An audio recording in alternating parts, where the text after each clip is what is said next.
right, and welcome to another episode of Stories from a Bar. I'm your host, Chris Osborne, and for this episode, I'm hanging out with Trey Miller, Casey Reed, Brendan Willis, and Ronnie Sherman, all the guys who make up the band Cherie Amour. How's it going, fellas? Fucking awesome. Hey, Awesome. living well. Life is well on this fine Friday. Awesome. I appreciate you guys taking the time to hang out. Like I mentioned in the emails, I've been really digging the EP, the new song Sin City now. So it's a pleasure for me to get a chance to chat with you guys. So thanks. Thanks for having us. Pleasure is ours. Appreciate you having us on. I have to ask just one thing quick. How many people mispronounce the name of the band? Yes. The answer is yes. Just all roughly 50%. So is it? It's And you're like- Cherie, right? Is that the right way to say it? Yes, exactly. Yeah. Okay. Yeah, you're on. One of it's not fucking Cherie Amour, what the fuck y'all want to call it. It's always yeah. You're like, who's Cherie Amour? Cherie Amour's up next. when I saw the name, one of the things that's one of the first things that jumped out at me. It's not a kind of name you usually see. So, and in the days where there's millions of bands out there, it's getting harder to come up with something that kind of stands out. And this name just stood out when I first saw it. I'm like, what's that? It's good. Guess it did its job. It did. Yes. It did. I'm going to do a quick shout out to a local brewery here from Glenville, New York, the Albany 518 area, as I like to highlight a local one when I'm not actually doing a beer episode. So Wolf Hollow Brewing in Glenville, New York. I'm drinking some of their Wolf Hollow Amber Ale for this episode, and it's delicious. Anybody in the 518 should go check them out. I recommend. I was hanging out when they brewed a beer there one other time a few months ago. It was a great party. I sat there and drank, and the brewers did the work, and then someone cooked up food. It was wonderful. Sounds like my kind of party. It was. Yeah. What's your favorite type of beer, man? Free, cold. Yeah. Those are the best. Yeah. I can I'm not get down with that. Like I do a lot of beer stuff. I love craft beers and stuff like that. I'm not a beer snob. I'll drink just about anything, whatever I'm in the mood for. I in fact, today, I don't know how your Fridays have been going. I've been doing a little grilling and day drinking myself. I had the day off, fortunately, but just tossing back some shandies and just sitting on the deck. There you go. Oh yeah, that sounds nice. The Lime Kugel. What kind of beers are you guys into? Sweet tea. If it's not summertime, I'm usually a stout porter guy, really. The dark ones are the only ones I can't get into. I keep trying, and there's just not one that's caught my real taste buds. It's usually like the coffee or like chocolate notes. Yeah. That are really that's always getting me. Yeah. Nice. Yeah, man. IPAs for me. I kind of like the pine cone taste. That's more my speed. But honestly, I've kind of found an appreciation for lighter beers because sometimes you just find yourself drinking throughout the day. Well, you're going to want something lighter than an IPA. Or if it's like hot at a festival, I don't want to drink a fucking IPA. I just want something a little more refreshing. So like a Corona would be perfect. But without the lime, it's a 1. With the lime, it's like a 10. Is that big a difference for you? Yeah, man. The lime makes all the difference, honestly. It really does. How do you feel about it? I don't disagree. I'm not a big Corona fan, but when I'm having a Dos Equis or something like that, I like to throw in a lime. Yeah, it's a flavor enhancer for sure. Yeah. Are y'all with the micheladas though? Y'all The like what? Geladas? With when you put the tomato juice in there, put a Oh, little spice in it. I can't. When you can get like a Modelo and do a little tomato juice in there, spice it up, bro, with like a little tapatio sometimes. Trey, why have you never showed me this shit, man? I'd love to fucking try it. You would let me and Ron drink tomato juice, but you ain't gonna use that shit. Bro, I think Bud Light even makes them, and Modelo makes them too. Like they probably sell them at Sheetz around the corner from your house. I'm sure there's cans of it anywhere. I'm not Solid really a beer drinker per se. Nothing wrong with that. I'm a little basic, like Miller Lite, Bud Light, PBR. Hey man, no judgments on that. Like I said, tequila though. Oh, tequila. I mess with tequila. Tequila. Shout out Darren. I'm not a big liquor guy. I can't even smell Sambuca or I'll want to throw up. Oh yeah, that's how it is with me and the goose. Nah, I can't do that. Trey, remember them Frostburg nights?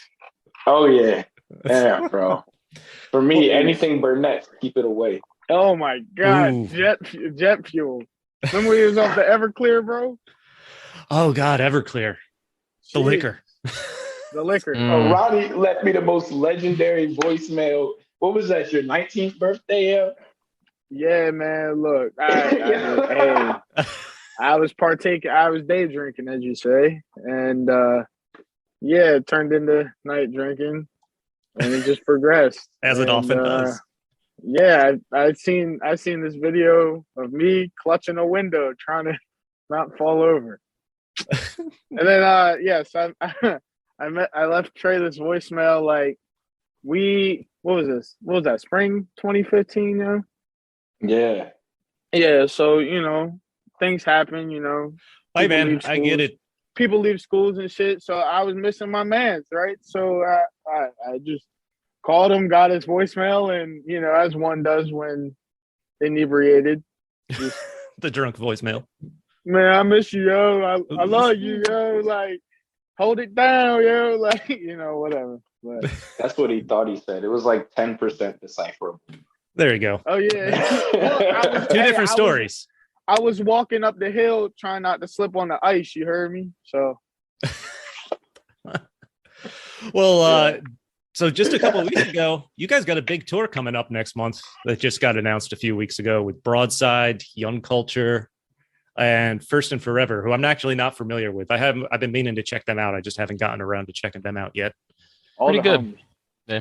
I didn't know I haven't listened to Broadside up until recently, legit, maybe a week or two before the tour was announced. They are also very good. Just by seeing other bands I follow on Twitter, retweeting them and stuff like that. I'm at work one day. I'm like, I'll throw these guys on and check it out. And now I'm loving their Rage and Sea album, man. I can't get enough of that. It's so good. So good. Yeah, that's tight. The Rage and Sea is like a perfect mix of like their previous records, in my opinion. Yeah, I listened to Rage and Sea, and then I forgot the name of the one that was before that. But that one was Paradise. I think that might have Paradise. Been it. Yeah. Yeah. But that's going to be an awesome tour. Very Sounds good. like. I can't very wait. Excited. Very excited. I love Broadside since like 2014. So this is crazy that we're even on tour with them.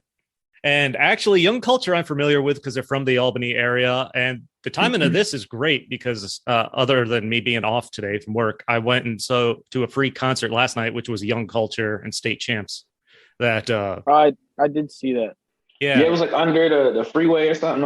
Albany does a summer concert series, which I think has been. I don't think they did it the last 2 years because of the pandemic and everything. So I think this is their first year back, and they just kicked it off last night. And those were the two bands. They set up the rain location because it was fucking pouring in the morning. So it was my first time going to a concert under a bridge. How was it? It looked really tight. It was really cool, man. Honestly. It definitely started. It started at 5, so it was early in the afternoon. So a little day drinking yesterday too. So I'm on a little bit of a, but keeping it in control. My man's getting it in. But Young Culture was good. I don't know if you've met those guys yet. I know you guys are both signed to Equal Vision. Not in person, no. No. They put on homies. Yeah, they put on a good show. Good guys. Actually, I found out about them because they went to school with a younger cousin of mine. Oh shit. Oh, sick. But State Champs, they put on a great show too with their new album that just came out. So it was They're cool like to one see of them. my favorite live bands.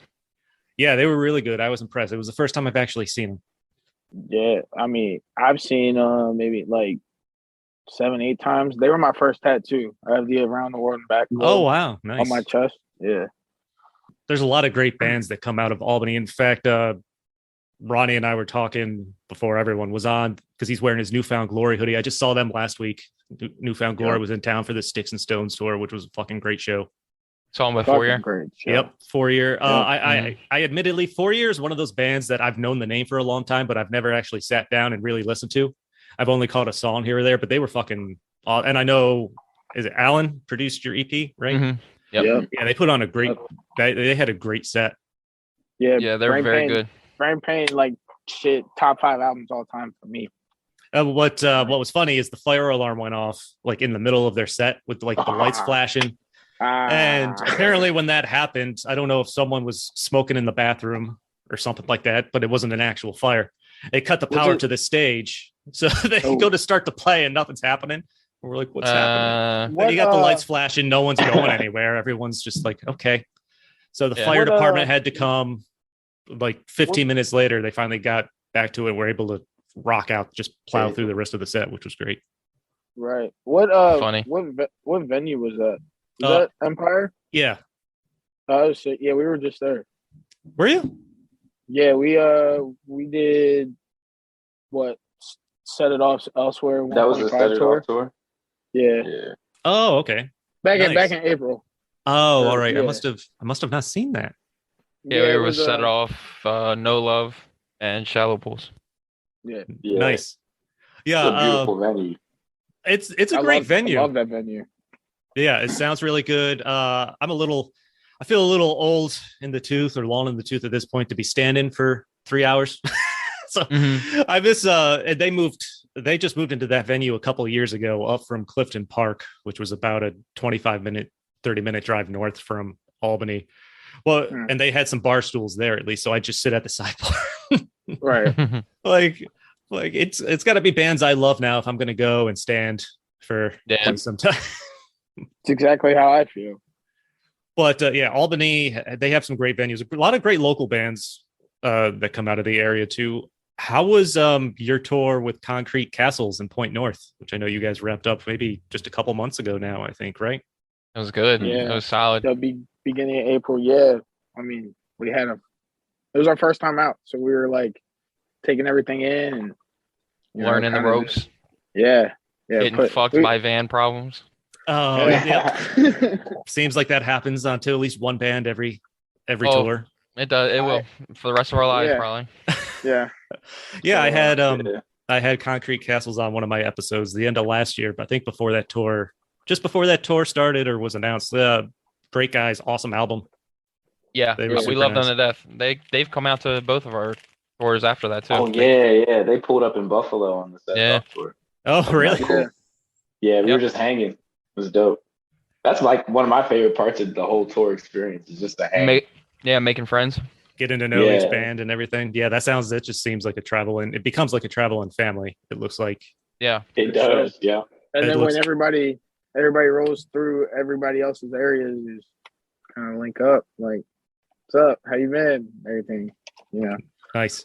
In fact, I'm going to Empire in 2 weeks for Less Than Jake and Bowling for Soup, which I'm really Ooh. looking forward to. It's gonna be just a hard. fucking fun I show. love Less Than Jake. Less Than Jake live is Legendary.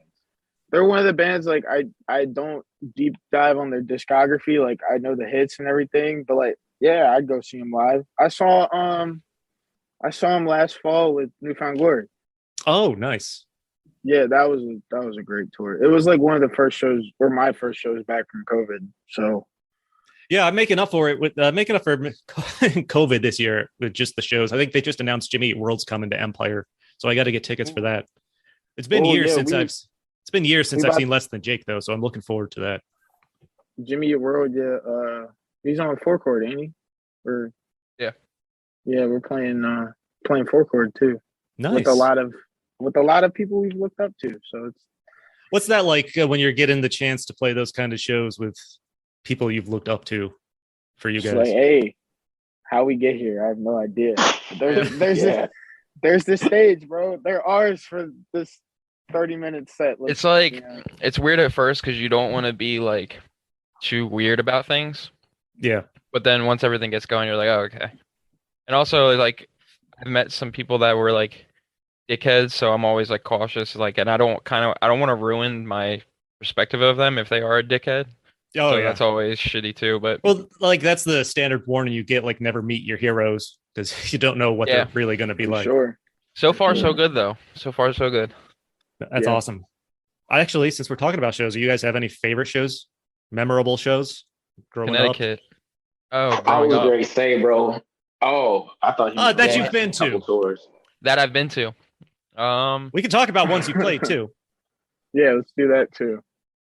Memorable shows. I saw Kid Cudi on the beach when I was like 8. Funny story about that one too. Yeah. It was a Ocean City Dew tour. Yeah, so Mhm. look, I I was remember there. you 4 years.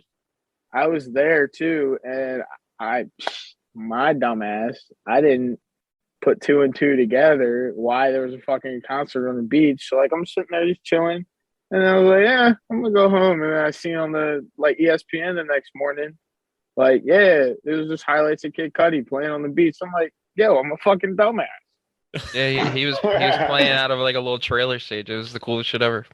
Yeah, because I caught whoever was opening for him. Like I stood there and was watching them, and I was just like, I'm gonna go back. Yeah, I'm stupid. Kid Cudi was cool. Green Day was fun when we went and saw Green Day. Nice. Which where'd you see what show or what cycle? Me and Brendan went in Hella Mega, right? So, Yeah, it was Fall Out Boy Oh, and Weezer. nice. yeah, it was my first. Like Green Day is like, if top two, they're definitely number two. I mean, Van Halen's my all-time favorite. I've seen them twice. Yeah, so like Green Day was like 20 years in the making. So like, being there with my homie and Wow. my other brother, like, watching Billy Joe sing songs that I've sung, along with him on CD for 20 years. Just like, yeah, shit was crazy. I'm not a big fan of Weezer, but Weezer was really fucking good. Weezer's awesome live. They really are. Yeah. Like their songs are so like mellow, and at first I was like, this is gonna be so like boring watching this, but they like know how to play it. Like I don't know how to explain it. I don't know how you make those songs like enjoyable to watch live, but they did it. Yeah, somehow. like they can come across mellow on the radio, then you're in concert and it's like they're just fucking rocking out. I'm like, Yeah, this they're is awesome. not the experience you expect. No, not at all. It was very good. Quick Green Day story. They actually came here to Schenectady, which is the actual town I live in, which is just Albany adjacent. Hold on. How do you say that? How do you say that? Schenectady. Schenectady. I've seen it written like so. I work at a warehouse and I ship things out like UPS and everything. So like I've seen it plenty of times, but I've never heard how to say it. So Thank you. No problem. It's not like, trust me, you're not the only person that doesn't know how to say it if you haven't been here.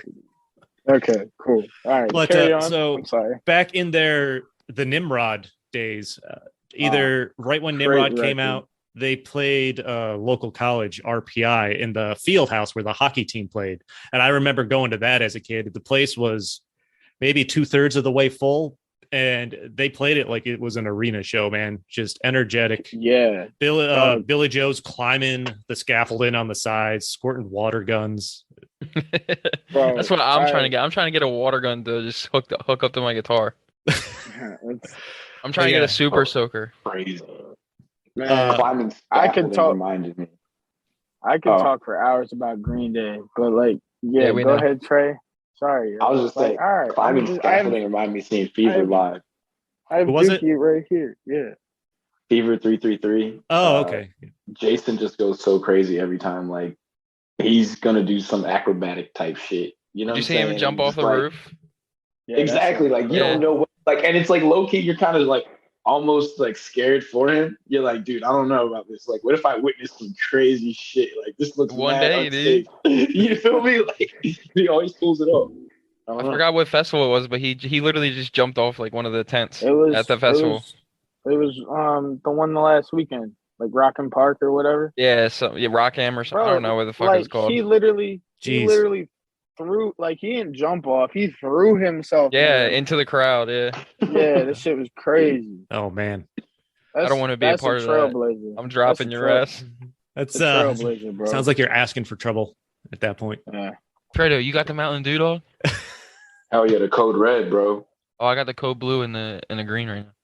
I ain't never had the code blue, yo. I seen it there and I was like, I ain't feeling too adventurous. Like, I know the regular one and I know the code red. It was like 2 for $2.50. Try the blue, yeah. Try the blue. The blue. I only do the code red usually if I see it.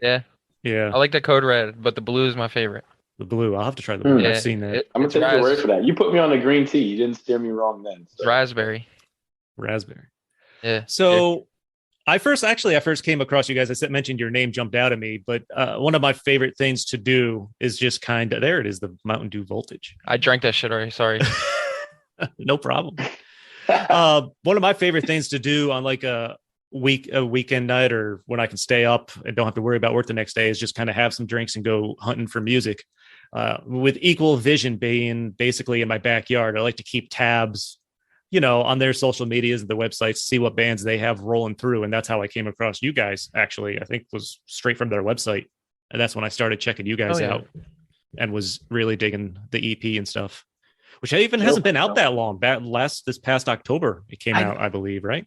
It's so weird because we've been done with that EP since like July 2020. So it's like, it's only, and then when I think about it, it's like, damn, people have only known about this for 6 months. And we're already like releasing stuff that we've already done over a year ago. So it's like everything is way like we're ahead of whatever anybody else is seeing right now. So it's weird. It is definitely weird. How'd you guys end up signing with Equal Vision? The grace of God. No, I say literally. Yeah. Like, I seen what you done for others. And I want that. So we did this EP with Alan, and we just we had no idea what to do with it. Like, it was fucking awesome. We loved it. We didn't want it to go to waste or nothing. So Tate from the band Happy, I don't know if you've heard of him, and he's got like solo stuff now. You would like his stuff. It's very good. But he sent me a bunch of record label emails. He was like, you have to send this out. So that's what I did. I just shot in the dark, sent it to a couple different record labels, and a couple got back and they were like, yeah, we need more social media presence, blah, blah, blah. And then Equal Vision just hit us up like, hey. And then a couple months later, signed a deal, did some music videos, and now we're here. Nice. We'll talk about some of those music videos because some of those, particularly for Burn, is just insane. That's Casey. He's right here for I didn't get a chance to watch on that. Yeah, I saw the video on YouTube there, the behind the scenes, but it was like a half hour. Unfortunately, I didn't have time to watch because I was at work at the time. Yeah. But I have to ask at least one obligatory interview question, and that is, of course, where the name came from. Cherie Amour. Go ahead, Trey. Go ahead. A demo. So like we were making a bunch of demos, honestly, for the EP. And there was one where like I made a demo and like the hook I was saying like my Cherie Amour, kind of like from the Stevie Wonder song. Yeah, I didn't even know that was a song until I went to looked up the name, 1969. Yeah, so like I just like kind of freestyled that into a demo, and then that actually turned itself into something real later on, and we used the name. Yeah. Nice. So, I mean, I know just from looking up some articles and stuff, I've learned a little bit about the band. You guys are from Baltimore and stuff like that. And there was a prior version of the band to some extent called One Life to Lead, right? Yeah, indeed. So how'd the current group come together? I mean, go ahead, Ronnie. That's Ronnie. We have a system now because like we know who. Like, I apologize for any repeat questions that I'm sure you've answered. No. We love doing this. We love talking about ourselves. We're very, very vain. I'm like a little history like buff myself. So like I don't know. It's just how we got here. I love history. Yeah. So I mean, like OLTL was a thing for like 5 years, almost 6 years maybe. So like me and Trey and whoever else was in the band at the time, we started that shit up, and kind of it was a learning period for real. It was a learning period. Like we learned how to make music together, right? Sometimes people can't hang, so they drop off, and then you find worthy people such as Brendan and Casey. Well, you're so sweet. Damn, Ron. But the real story was like, all right, we had this one guy leave or step back, whatever he did. And I had slid I think Brendan joined the band solely off of the song Be Honest. Yeah. 100%. I'll find the DM right now. Right. Nah, bro, I have it screenshot somewhere. I came across it the other day. So like that shit was so good. Yeah, so I sent them that, and then I sent them the whole EP. Like this was before the Visions of Grandeur EP came out. Dropbox links. All my musician homies know. Yeah, so I sent them that, and we just started talking and shit. And his he had been without a project. He was like solo dolo. Yeah, I was in the same boat, but like my whole previous band, same thing, just didn't want to do it. Like it wasn't for them. So like I was like, shit, I still want to do it. I like playing shows and I was looking for Yes. more serious people, so they were just as serious as I was, so it worked So I out. linked up with Brendo. Brendo, got his uniform, as they say when you get hired. Then, our lead guy, nah, this ain't for me. Hands off, I'm done. So it's funny though, Casey had hit me first. He was like, "Hey man, like I was just looking at this thread the other day too. Like I'm cheesy about shit like that." He hit me like, "Hey, like let's go with a collab, like Trying to play I, drums. whatever." Yeah, like he wanted to write together or something. And then he asked me how we were doing. And I was like, "Yo, funny you hit me, because I've been meaning to hit you." And then yeah, I mean we played, like 2 or 3 shows with him, and then it's like, yo, like It was funny because was really good. when they were talking about leaving, our other guitar player, when they were talking about leaving, we all like almost at the same time were like having the conversation. We're like, we need somebody just as serious as us. And I remember we all literally said Casey Right. before wow. Casey even hit you. Right. So Right. it was so weird. I had when I have to hit somebody and have a conversation that's important to me, like I really have to like sit on it and plot it out. Like, so we had been like, yeah, let's talk to Casey. And then it was somewhere in that week after that conversation that Casey hit me. And it was funny how it all came together. They call me the recruiter because I put the pieces in place. Indeed. And then we were a 5-piece at that point, but then like I said, people decided it's not for them. So here we are. Nice. This is for us. The quartet of the future. There you go. My favorite part about this whole thing is that I was actually in a music video for One Life to Yes. Live. Fuck you, dickhead. Yeah. Prior so to Brendan even being How could you forget? Yeah, so we put out a music video called Losing You, and Casey was the male lead in said video. Brendan was in the band at this point, but The video was already done. We hadn't announced him in the band yet. So yeah, Casey, he's been in the band longer than Brendan, but like Technically, if you want to get down to it. He was in a music video before me. It's fucked up. Yeah. It's fucked up. That is a pretty good story. I was gonna say he was one of our first paid actors, but I don't even know if we actually slid, bro. I think Like, did we just give him paid like cheeseburgers or something? $85 or something. Like it was something Hey, like I got paid, man. I felt very good that day. It was nice. Okay, They're like, cool. "Hey, man, it ain't much, but this is for you." I was like, fuck yeah. Hey man, if you ever film a video in this area, I'm happy to be in it. You don't even have to pay me. no Hell way. yeah. Hey, you know what? You say that. I have a band from your area who might want to work with me soon. I'm gonna recruit you. I'm gonna be like, "Hey man, I'll pay you in beer." I'm down with that too, man. Just shoot me a message. Yes, that sir. works. That'll make things easier for me. Or Yeah. at least more entertaining for the other people, possibly. Who knows? Loosey goosey. So we know how the band kind of came together now. How'd you guys get interested in playing music in the first place? We can go around. Who's first? Trey, that's all you. Oh, bro. Go ahead, Trey. Go ahead, Trey. For me, it just feel like it was just always in me. Like, I remember I tried to make my first solo album shit when I was like 10, 11. Shit was ass. Shout out Audacity. I had a first act acoustic guitar. First act, like literally, you mean like the child drum set? Yeah, Like, yeah. I had the little joint, and I I had some one of bongos. them. Yeah, man. I thought I was trying to go in. I was trying to drop like a man. I don't even know. It was. I call it a precursor to 808s and Heartbreak. Yo was But making terrible like, version though. Like Yo was making like indie folk, like talking about my mama won't let me go outside no more. Like yeah, talking about my mom took away my Yu-Gi-Oh cards and all that type of shit, bro. It was real, That's but hilarious. it just felt like it was always. Hey man, there's a market for that kind of music, like nerd rock and rap. Yeah, man. that's hard. That was Kids the- started that on was the the on the struggle. punk metal scene early. There you go. Already, man. Yeah. But yeah, it was just kind of something I was always interested in. And first, it was more so just like rap and hip hop, all that stuff.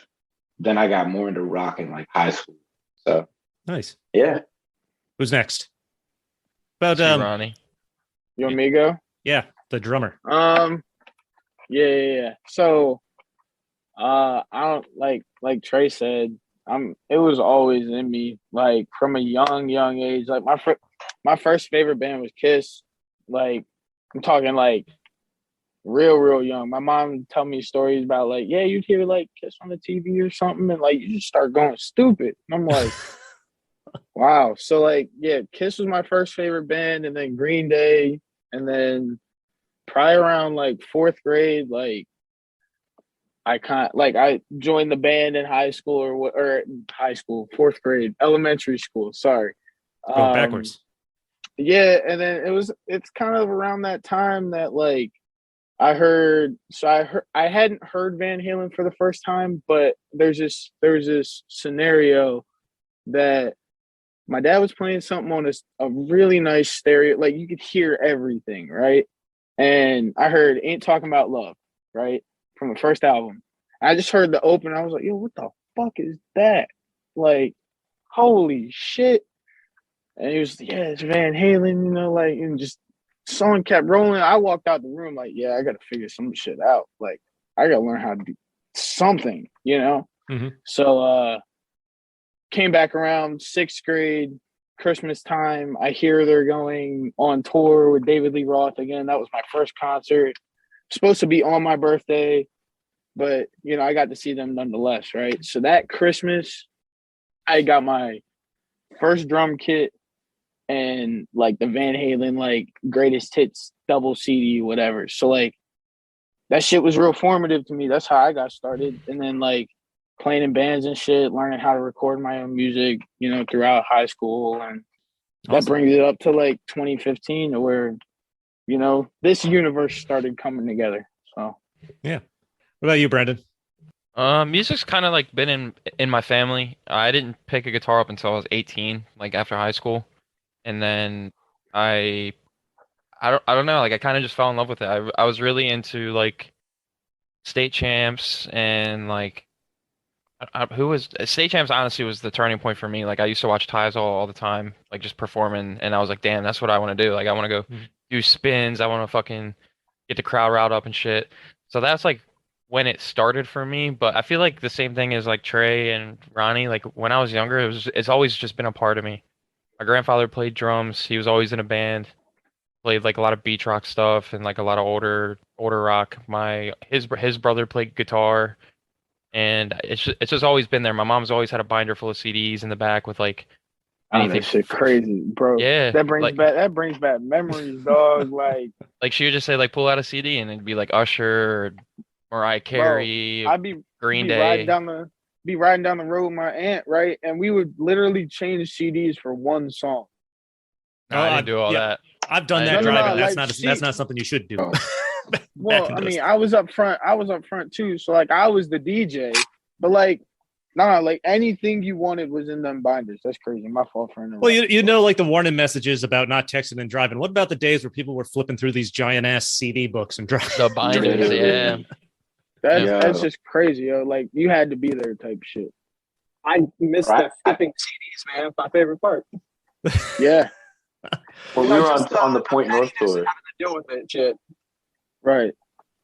My bad, Queso. I was going to say, we was on the Point North tour, I was trying to explain the concept of like a mixed CD and like burning a CD to like a 14-year-old fan. Oh God. And what are you talking about? Because I was just casually saying, yeah, we used to burn CDs all the time. He was like, why would you do that? And I was like, why would you burn them? Burn, like, yeah. Like, man, I was like, wow, this is crazy. Like, how do I explain burning a CD? We're try explaining the days where I don't know if any of you have done this. I don't know how old you guys actually are. I'm 38, so I'm older than I look, maybe. But the days of trying to record songs off the fucking radio on like a top 10 night countdown. Yeah, with your phone. Bro. With a tape. Get the cassette tape. With the blank cassette tape. With the cassette tape, yeah. Used to go in. I think the furthest back we all go is probably the cell phone up to the MTV music video or your ringtone. I think that's probably going to show our age the most. That was even before me. I was definitely burning CDs, yo. Yeah. plenty of stressful moments. Like, damn, I only got 80 minutes, yo. Like, what the fuck am I throwing on here? Yeah, he used to sit there and look at the bar, just like, come on, move, yo. That was tough too. Yeah. Right. Casey, how'd you get into music? The mute symbol's on. Did he not hear me? No, literally, Okay. I was like, fuck, the mute's fucking on. For real. Naturally. But yeah, man, I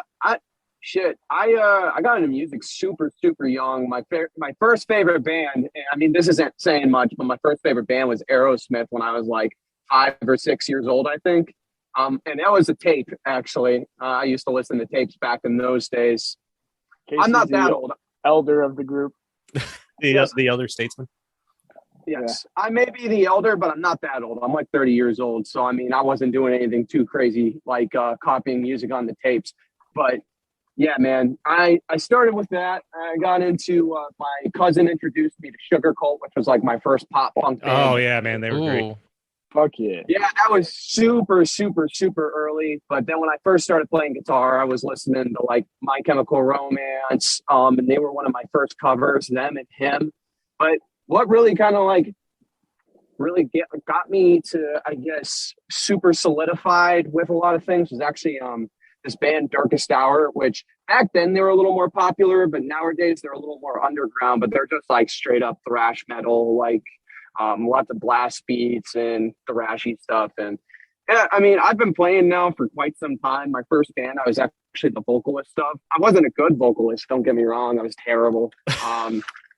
But I did it. Anyways. Yeah, and then eventually I ended up teaching my friends how to play their instruments. I mean, not that I was even that great, but I taught my friend Radek how to play a bass. I taught another kid how to play guitar. And then eventually I ended up starting a band where, yeah, we were just playing music. So yeah, that was shit. It's been probably about 16 years since that time. Wow. But yeah, I'm just a lifelong musician like these guys for the most part. I mean, Brendan may have started later, but I mean, still. A whole life. I think we're all music lovers. We're not those people who you would have a conversation with and you'd be like, you know, oh, I just listen to what's on the radio. You know, we all love music very deeply. Very different kinds of music too. I think that's why this band works so well. Is we all love like everything. We're not like, oh, I only listen to this type of music or I only listen to this. It's kind of like everybody is everywhere. That's kind of why our music is everywhere. It's funny you say that, and we'll get more into that. Because I was going to say, you guys have so many. One of the things I liked about the EP when I first heard it is like these fucking songs are kind of all over the place, and I love it, and it all blends and it works. With you guys into all kinds of different styles of music and stuff like that, what's the writing process like for you guys when you guys come together?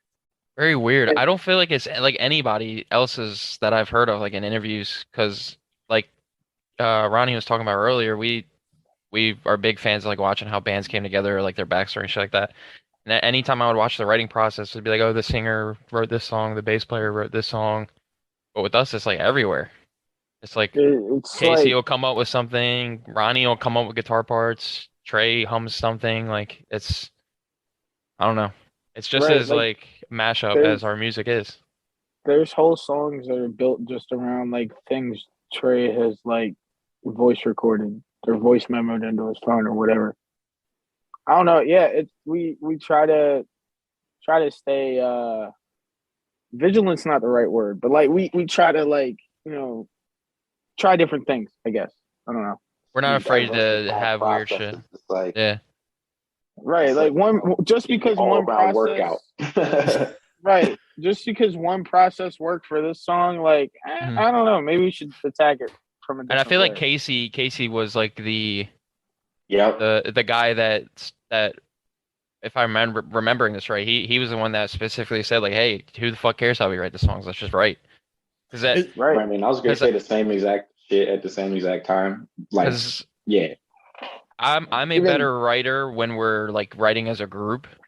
So for me, that was kind of like, I don't like doing that at first. That's what I thought. But then like, that's how the whole EP, I guess, and the whole record coming up was done that way.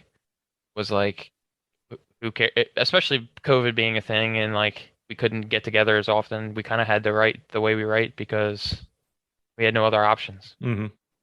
So like Yeah, Casey would have that an was idea. mad. That was mad different. Yeah. Yeah, it was definitely weird, but that's us. That's how it came out.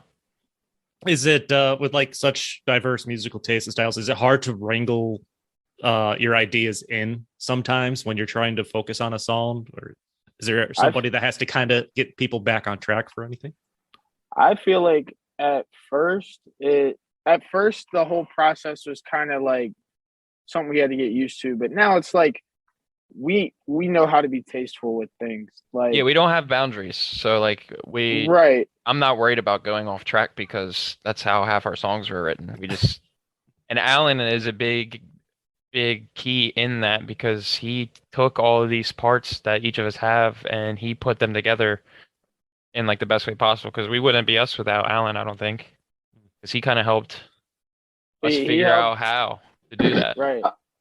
Yeah, I was gonna say he also serves as like a good check or like inspiration at times where he's like he can draw something out of you that you think he could do better, or other times where we're like, yo, what if we did this? And he's like, all right, Joe, like now you're getting a little Al's, like, come on, dude. All right, you need to calm down. Let's do it. Alan, yeah, then eventually he's gonna cave and we'll do it anyway. Alan's a good like vibe check person. Like he's a vibe maintainer when we're, you know, in the studio going through parts and shit.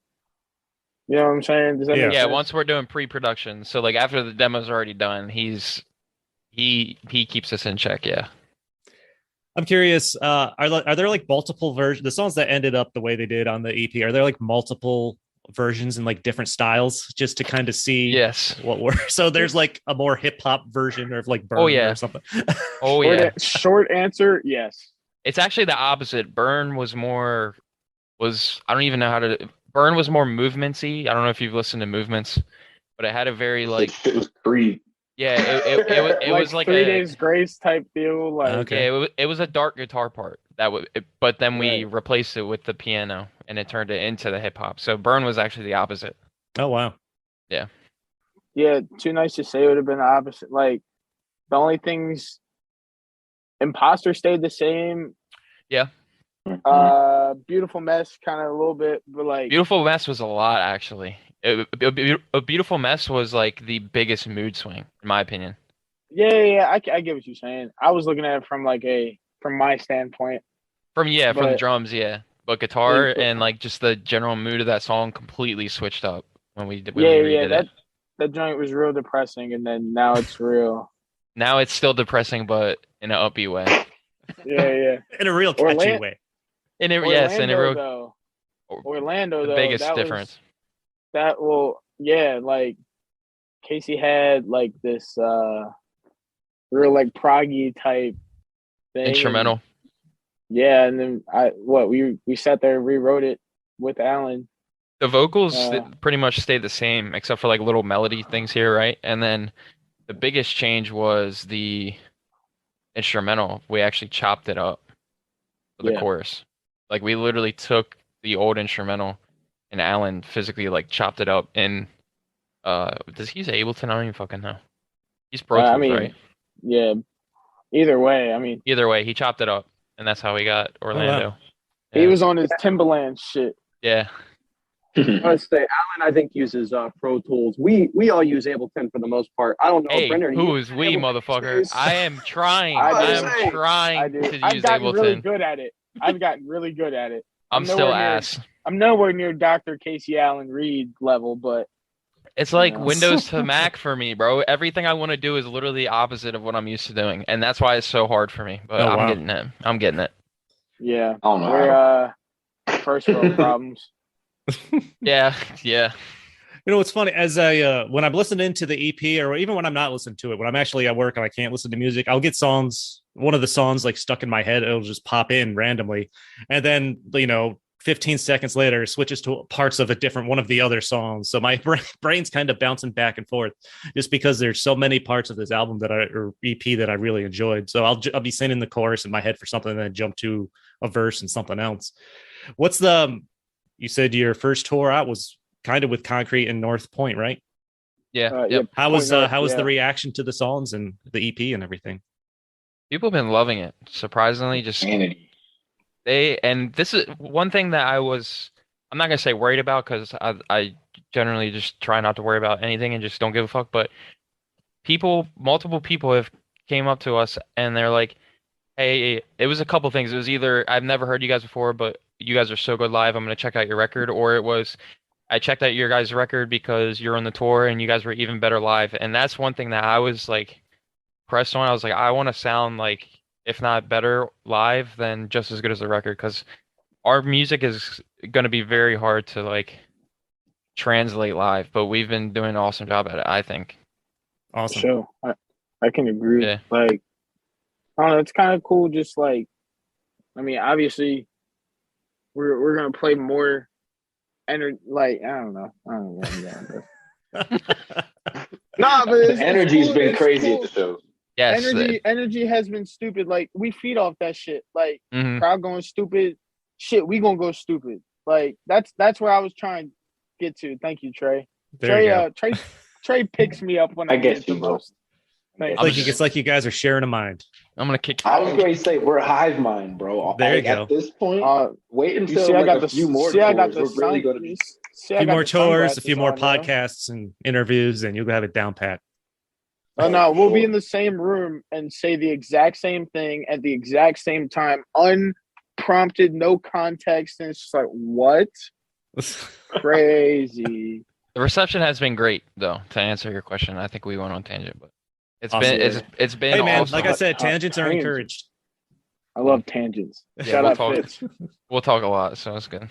I'm going to bring up Sin City in a little bit, but I want to keep talking a little bit more about the EP, particularly the video for Burn is just insane. It's Casey. crazy. There's nothing more sadistic Casey, than my boy. murderous clowns at a carnival at night.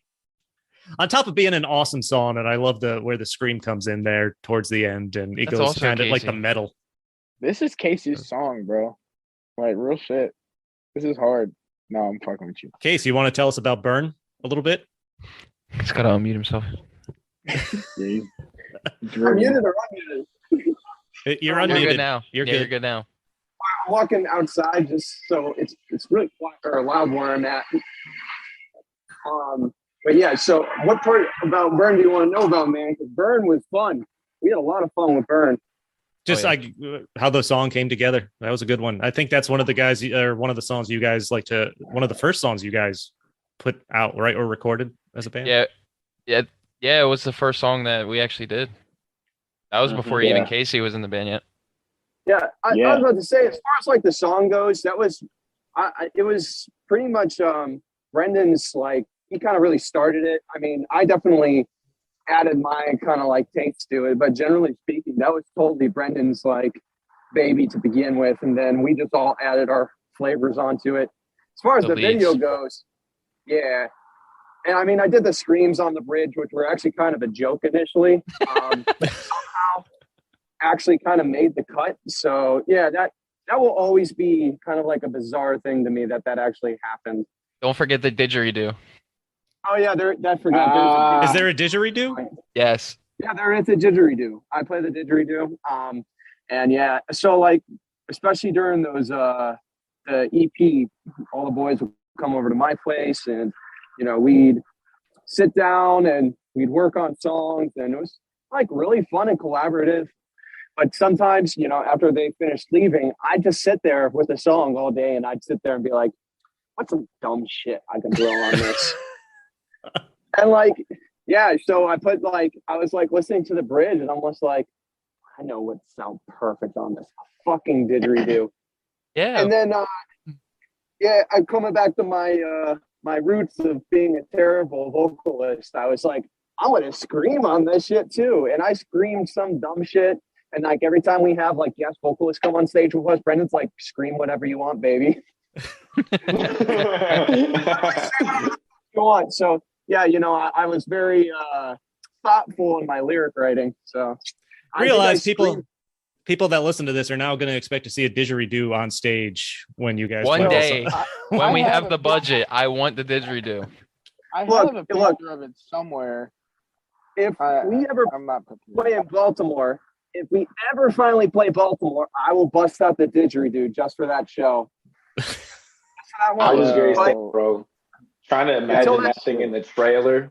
Oh yeah, trying to put that shit in there, and then trying to forget about it. Yo, who got Casey's didgeridoo? Who got the didgeridoo? Where's it at? Didgeridoo. The didgeridoo. So for context, the didgeridoo is like fucking 6 feet long. It's fucking huge. Oh yeah. It is a big bitch. So See, like, in my mind, it was tied to the roof of the van. So that could be a thing. And then it's just playing the whole entire drive. It's making you don't hear a car coming, you hear the wind. Yo, what is that? Is that the engine? Is that the engine? No, it's coming from the top. That's the. So you see, here's the biggest issue with the didgeridoo is everybody wants to smoke out of it. They think that they can smoke easy. Which look, I'm okay with it, but also fuck you. But yes, dude. Yo, you know how much you could pack in that thing, yo? Weed. Yeah, man. Yeah, a lot of fucking weed. Like, holy it's a shit, year's salary there, cousin. Man, you're blowing your whole weed budget. That's a log. We don't have the budget for that yet, boys. Not yet. Imposter, the lyrics seem like they got a little heavy in this one, actually. Like the line that actually jumped out for me was the wishing for emotions, I just don't feel line. Like that jumped out at me right away when I first heard that. Cherie writes all his own lyrics. It's just me, like, man, sometimes you just be sitting there like, damn, life is crazy right now. Like I really and I already feel like I know I'm gonna figure a way out of this situation, whatever I'm in, and it's gonna be fine. I just can't see the path to it yet. And I wish that I could feel confident in what I know my end game is gonna be, but because I can't see each step of the way, I'm still not fully confident, and I wish that I felt that. But hey, it is what it is. That's kind of where that came from. Nice. I do think A Beautiful Mess, though, is probably my favorite song on the EP. Mine too, brother. Hey. Hell yeah, brother. Respect. Satan, brother. Hail Satan, brother. And that's probably the chorus I get stuck in. I mean, it's the chorus I get stuck in my head the most. Trey is a wordsmith, yo. Anything that man writes, put it on a t-shirt. Yeah. Y'all are hilarious, man. I do that. I do that with the merch. Yeah. Anything he writes, I want to put it on a t-shirt. Chris, I got a question for you. Oh. Uh-oh. Are you a lyrical listener, or are you more of a melodic listener? And the way I say that is like, do you listen to lyrics, listen to music? Do they play a big role in your listening experience? You were breaking up a little bit there, so I didn't catch all of that. Oh, okay. Can you hear me now? Yeah. The best part about editing is I can perfect. shorten up the silence. Awesome. But you can hear me, so we're Yes. good. Perfect. So what I was saying is, are you a melodic listener where you only listen to like the song itself and the voice as an instrument, or are you a lyrical listener? Do you digest the lyrics and that's what makes you like a song? Both. Both. Okay. Yeah, I mean, the way the lyrics are sung too is a big thing. That can really take me out of a song if I don't think, the singer's voice is kind of flowing with the music and stuff like that. And of course, right. I mean, the music first and foremost, and the lyrics hit home after, because the lyrics are going to take me a few listens to digest. That's not what I'm going to notice first, unless there's a line that really jumped out at me. I see. Okay, cool. I was just going to say, like, some people, I know for me personally, I don't listen to lyrics at all. I don't even know what I sing half the time when I sing the harmonies with this band. And I know other people like Alex Scott, who was in my last band, who was in the Sin City music video. Shameless plug. Yeah. He shout out Troy too. Yeah, Troy's our boy. But yeah, man, he's like a big lyrical listener, and like he'll listen to a song for the first time. If he doesn't like the words, he'll never listen to the song again. It's crazy. Like, so it's just like two different types of listeners, and it made me think, I wonder what type of listener you are. No, man, we ask you the questions. Yeah, I know. This is hard-hitting stuff right here. This is Step Brothers right here. No, I mean, there's songs I love where the lyrics are, as cheesy as you can get, but they're written to the melody of the song, so it works, and it's still a great song. And then there's songs where, super dark deep lyrics that I'll get into. But like I said, the first few times I hear a song, you know, I'm listening to the lyrics, but I'm hearing the music and kind of the flow at first more than anything. And then actually, Jimmy Eat World just put out a new song today that I've only listened to once, and I loved the musical direction and the flow on it. I don't remember any of the words at the moment, other than Something Loud, because that's what the name of the song was. So Yeah. I plan to listen to that a few more times tonight after another few So beers. you're really mixed. Yeah. After a few beers, oh yeah. I never wanted to thought get about beers. that before. Like I never thought about if I'm a music, but I feel like I lean more towards the lyrics a lot and the melody. The lyrics they'll add a huge amount of emotion to the song for me. Yeah. See, like from me, my bad, Brendan. Go You ahead. good, man. bro? It's Zoom. Nah, go ahead, bro. All right, yeah. You know, like I don't want to be talking over everybody. I like hearing you talk. Man, shut up. For me, it's like it depends on the genre for real. Like That too. if it's like rap or hip hop, like Benny the Butcher, for instance, like anything he does, like he's literally speaking. You know what I'm saying? And you can feel the realness in his voice. But like if I go listen to like a band or whatever, like New Found Glory or 4 Year, like I'm paying attention to drums pretty much. Like I don't know, I digest it depending on genre. I guess that's what my add-in was. Hey, man, no, that's good. I doesn't surprise me if you're a connoisseur of a particular instrument. That's probably what jumps out at you the most. I love everything, bro. I was just listening to Gap Band a couple days ago. I was just, damn, bro. Shout out Thaddeus. Shout out Daddy. Miss you, baby. Too nice to say. I really love the flow of the song, man. We joke about your sound kind of being all over the place, and this is like one of those songs that I thought was a great example of that, and it just flows like effortlessly. It's great. Alan had a big part of that. That one feels like a warm bath. That was the Kid Cudi flow. That was like the Kid Cudi inspiration. That song was actually minor, right? And then we changed it to major. Yeah, we did switch it up. Actually, one of the things the demo was just acoustic. The demo was the demo, like that one had a metamorphosis of stages. Yeah, because we didn't like the way the chorus was, but then we ended up using it. Yeah, I wrote 2 different hooks. Yeah, right. What's it's funny you mentioned the right. He frozen? Mm-hmm. Is it just standing still? All right, how about now? You're good. More bars. Oh, there you go. Damn, you ain't on Johns Hopkins Wi-Fi, bro? No, bro. I got to a place where I could like actually sit and have a conversation. And unfortunately, yeah. But no, it started out as an acoustic demo because this was back when an unnamed person was in the band. That Ron, you're beautiful for doing that. We were just doing like this like acoustic thing, and it was super sick. And I was like, damn, we should really make this into an actual song. Not because the acoustic part was good, but Trey's vocals were just they were mesmerizing. I was like, damn, Trey, that was deep. Because I specifically remember this is looking like a mission for the SEALs. I was like, yeah, that is one where the lyrics instantly like hooked me. Oh yeah, like I said, it took me a few lessons to get the lyrics down, particularly when you start doing your rapping, because then I need to listen to it a few times just because that's faster than your normal melodic singing and stuff like that. But yeah, the SEAL line was really good. Try a wordsmith, bro. What's funny, like you mentioned the chorus earlier. What jumps in my head the most about this song is actually one of the verses. The one I constantly, when I have another one of your songs stuck in my head, the verse that you start with, "I remember you said you had options." That verse just always randomly pops in my head. Yeah. Yes, sir. Yeah, that's Orlando. Yeah. Oh yeah, I jumped ahead in my notes. Sorry. No worries. That one gets stuck in my head too, and I think it's because we emphasize that in the studio. Yeah, so let's talk about, just to wrap up on Orlando. I don't know, that verse really jumped out at me the first time I heard it, and it's one that sticks. So, and Orlando's kind of like a darker song for you guys too, right? Yeah, a little bit. I had friends like when we first recorded this, and I would share it with people like, "Yo, let me just get your thoughts." They like, "Dog, are you good? Like, we need to talk more, like on a deeper level," and like all this other stuff. I'm like, no, like I'm fine, but like for real, Orlando, that was like that was honestly almost like straight up pulled out of a conversation. Like that second verse, like talking about. I remember you said you had options. Like that was like literally a conversation I had with somebody.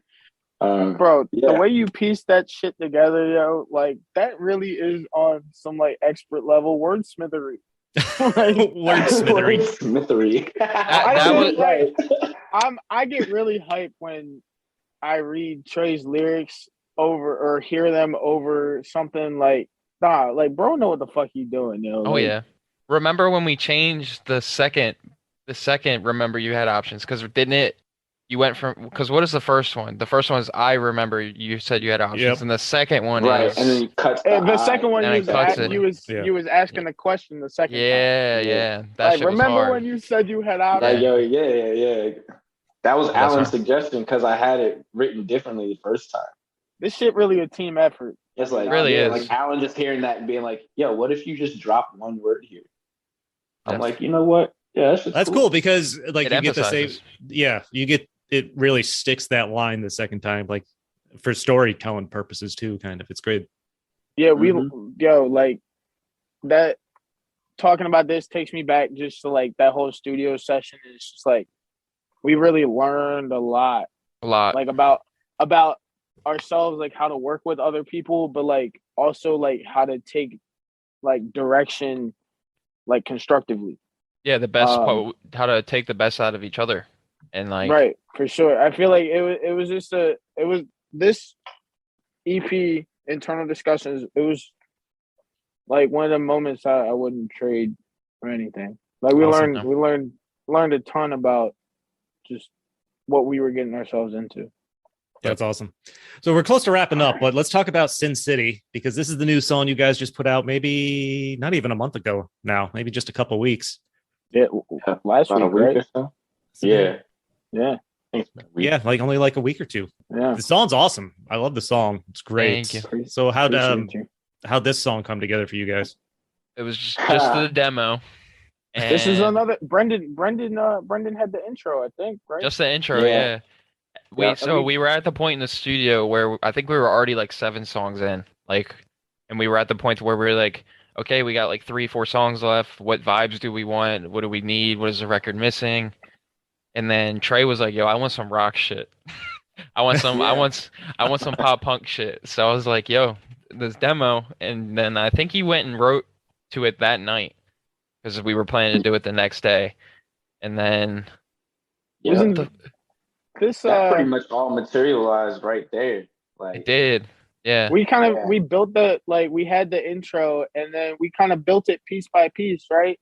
Yeah, we had the intro and the verse, but we changed the second half. The pre-chorus was the verse, but then we added the piano for the verse and moved the verse to the pre-chorus. Right. It was puzzle pieces. Yes. So Trey had the chorus. Can I tell the story? Alan looked right at me when he did this shit. Yo, he was like, "Yeah, watch this." All right. So what happened was we were working on this song. Trey had like vocals and shit, whatever. Yeah, what you had what was the hook at first, and then exactly right. So the way I initially wrote the song was that the first verse now was actually going to be the hook. That's the way I had it in my mind. Mm-hmm. And Trey came in the booth. He came in the control room, hyped as shit. Like he was like, "Yo, that shit go, yo! Like, come on now." And then he was like, "All right, I'm gonna go get cracking on verses and shit." And Alan, swear to God, yo, he was like, "Oh, he think that a fire hook, huh?" And then he looked back at me, watch this, and then he said, "Dupe," and he's like, "No, that's the first verse. Go write a better hook." That was funny as shit.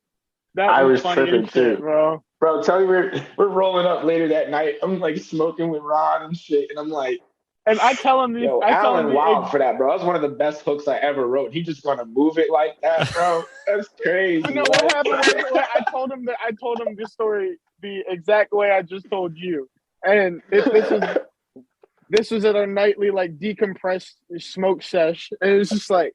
Yeah, he did that shit. But I think it was for the best. It was. You know? It was. It was. It was, man. Made it a The better song song. came out great. The One video of my is really favorites to cool. play live. Is it?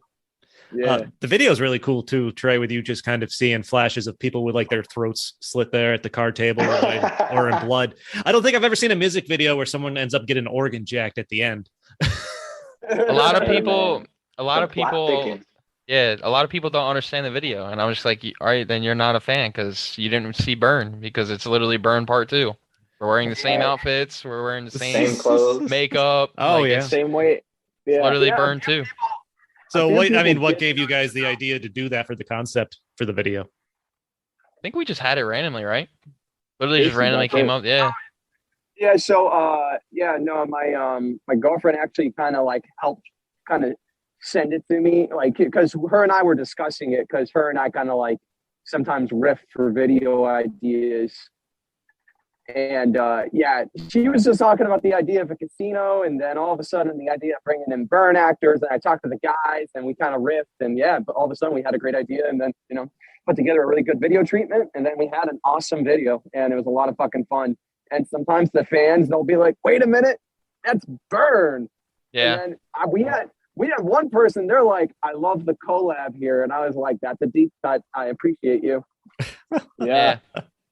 Nice. So I've got one more somewhat serious question, and then two lighthearted ones to wrap this up. So I know there's a lot of emotion in this album. It's in the music and the lyrics all over the place. Trey, I actually came across an interview where I don't know if they asked you specifically about it, but you talked about how you used to kind of hold stuff back in your lyrics, and now you've kind of learned to let that all go and just kind of put it all out there. Like, what has that evolution or that process been like for you to go through? Obviously, as the lead singer of a band, you get a lot of focus in the show and the lyrics and stuff like that. So Yeah. I guess like for a long time it took me a while to like just embrace like my actual feelings about stuff. And I was always trying to dress things up for certain people, my parents, friends, people they know at church or whatever. And like, just trying to be or whatever. one of What I'm them. saying? I know exactly what you're speaking right now. I was gonna say, I know Ronnie, what you know what I'm type- talking about. I know what type of time you on. So yeah, I was just kind of doing that, and it just wasn't genuine, and I felt like it was actually like lessening the quality of what we could do. And maybe that was just my own perception of it. Like, other people still said they loved what we were doing and everything, but I just felt like, man, this is not actually up to par of what I know I could be writing. So I was just like, shit, I'm just gonna start writing stuff as if, I'm having a conversation, or if it's like my journal, like, you mentioned A Beautiful Mess of Perfect Disaster. Like that was a really like personal song for me to write about like my cousin that I haven't spoken to in like 6 years, like that sort of thing. So oh wow. it's just a lot of real shit. Just keeping it real. Yeah, I'm glad you're keeping it real because I fucking love it. It's great, man. You're definitely the wordsmithery, as Ronnie said, was fantastic on this. Expert level. Expert level. wordsmithery. You guys have any pre-show rituals you do before hitting the stage? Brush my teeth. 2 shots of tequila. Okay. Tequila and some weed. Always, but that's always. Never mind. There's nothing wrong with that. We're not big enough yet, but when we have the chance to group huddle before going on set, we do that. Nice. Yeah. But sometimes we don't have the chance to because we're fighting through the trenches and we just gotta make whatever work. So sometimes we're rushing. Yeah, like sometimes I'll do something. Sometimes we like, I rushing. don't even have my pack, and then I gotta run back to the green room. Crazy. Yeah. One last question. So what are you guys currently listening to these days? What's in your big CD flip book right now? Shit. I just did one of them that pie chart thing, Spotify thing everybody's doing. Yeah. Oh, word. I've I been just listening did to that. a lot of Aries. Aries is my favorite artist right now. But I've also been listening to a lot of beach rock because it reminds me of my grandfather. So Nice. a lot of No Doubt. Oh wow, man. I've been listening to a lot of I don't really stray from what I normally listen to. So like it's a lot of like Van Halen, Turnstile, Limp Bizkit, Green Day, Benny the Butcher, like my favorite rapper right now. So the whole Griselda clan's in there, or squad, whatever. I've been cranking a lot of No Love for the Middle Child stuff. Shout out Andrew. Shout out. That's the homie. Yeah, I mean, if the music good, I listen to it. So Good point. Yeah, bro. I've been listening to like mad underground rap lately, and like Ocean Grove, Hail the Sun, Love but Ocean like Grove. specifically like Del the Funky Homo Sapien, Yep. Deltron 30. Wow, I haven't heard that name in so long. Yeah, I've been bumping that, MF Doom, like all that sort of stuff. Did you Case? know the singer from Ocean Grove dates Jenna from Tonight Alive? What? Yeah, they're I the never couple. know stuff about people's personal lives. I need to pay more. I didn't know either until I figured out that he like co-produced the record and shit. So, That's wild. yeah, I just found out about it like 2 days ago, so I'm in the same boat. Yeah, their last album's tight, bro. I love the Ocean Grove. I think Ronnie showed them to me, but then Oh, like I said, yeah. I saw I saw Jenna's Instagram with him, and I was like, oh, that's it. Okay. Nice. yeah, what that Ocean Grove record? Yeah, Ocean Grove's tight. I forgot what that record's called. I'll have to check that out. I'm on the broadside kick still myself since I've just picked them up over the last month. So Oh, Flip What has Phone, Casey Flip been Phone listening to? Fantasy. That's what it's called. I want to know what Casey's been listening to. It's always interesting. Always. I wish it was more interesting right now. So I got, again, I'm on a Contortionist kick. The Contortionist has a few really fucking amazing songs. Yeah, they're fucking cool. The Josh Abbott band, they're kind of like the country version of Turnover in a lot of ways. Like the guy, the goalkeeper, put me onto them, and literally they have like the same ingredients that Turnover has, but like country and like peripheral vision, not like their new super avant-garde jazz shit that they do, which is cool if you're into that. But I kind of like the catchiness of peripheral vision. I did like their new song. It's cool, but once again, it's kind of avant-garde. There's a song called Bug Bite. It's kind of like indie, which is pretty neat. But yeah, and I got back into there's an R&B playlist. They just put on new music every week, and I listen to that a lot because it kind of gets me inspired to write music for Cherie Amour. That's my other project, Cherie Amour. you gotta start selling shirts that actually say cherry now. Oh, they'll be on the Broadside tour. Just you wait. Yeah, they'll be on the Broadside tour. They're in the works, but yeah, I love a lot of the new music coming out, but I always try to broaden my horizons because I hope it kind of gives me some inspiration to write something that, tickles my fancy and tickles the guys' fancy as well too. Like if I could write something that inspires Trey, then I just feel like that's a good song, and then I did something positive.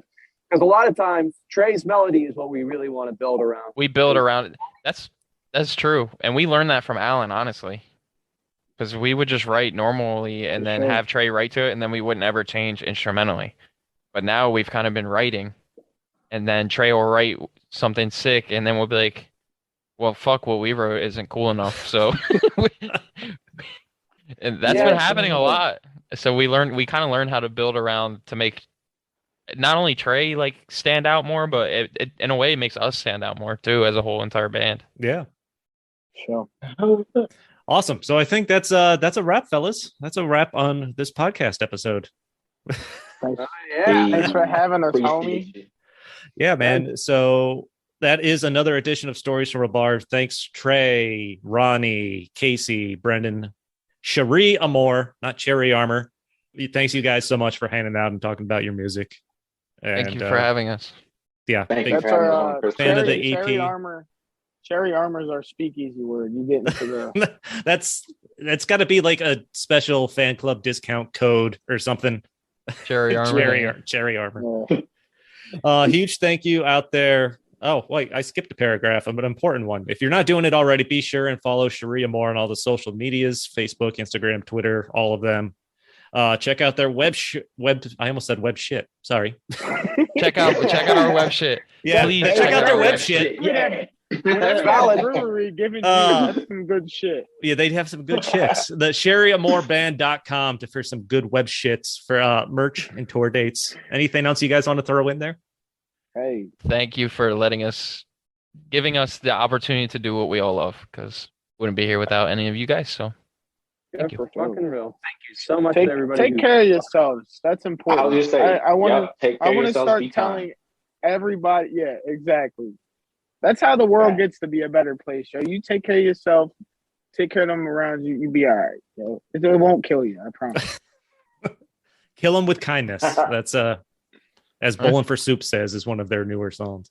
A huge thank you to everyone out there for checking out the show. You can, of course, follow Stories from a Bar on Facebook, Instagram, and Twitter at Stories FAB to keep up with everything going on with the show. You'll find Stories from a Bar on all major podcast platforms, so be sure to like and subscribe, and even more importantly, leave fantastic reviews and share the hell out of it. So until next time, people and listeners, thank you and cheers.